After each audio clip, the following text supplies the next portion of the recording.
Assalamualaikum warahmatullahi wabarakatuh. Apa kabar para pencari jodoh dan pecinta janda? Apakah masih semangat dalam mencari pendamping hidup? Perkenalkan, nama saya Dea, profesi sebagai PNS dengan gaji 5 juta rupiah. Dan saya sudah mempunyai satu orang anak perempuan.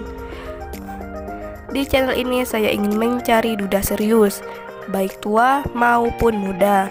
Yang terpenting bisa menjadi sosok ayah yang baik dan bisa menerima anakku seperti anak kandungnya sendiri.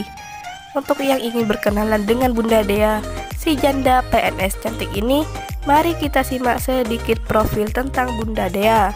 Namun, sebelum melanjutkan video ini, alangkah baiknya untuk menekan tombol like dan menekan tombol subscribe. Dan saya doakan semoga Anda yang menekan tombol subscribe selalu diberikan kesehatan, kesejahteraan, dan semoga ini adalah salah satu jodoh bagi kalian. Amin amin Allahumma amin. Bunda Dea berasal dari Bogor dan sekarang beliau sedang mencari pendamping hidup.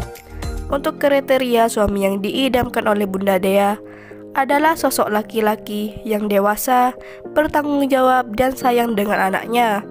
Bagaimana kalian yang melihat dan mendengarkan video ini? Apakah tertarik berkenalan atau ta'aruf dengan Bunda Dea? Jika iya, tulis di kolom komentar beserta alamat lengkap kalian. Dengan harapan Bunda Dea langsung menghubungi kalian dan membagikan nomor HP di kolom komentar. Itulah sedikit profil tentang Bunda Dea. Jika ada kesalahan kata dan informasi, saya mohon maaf. Sekian, wassalamualaikum warahmatullahi wabarakatuh.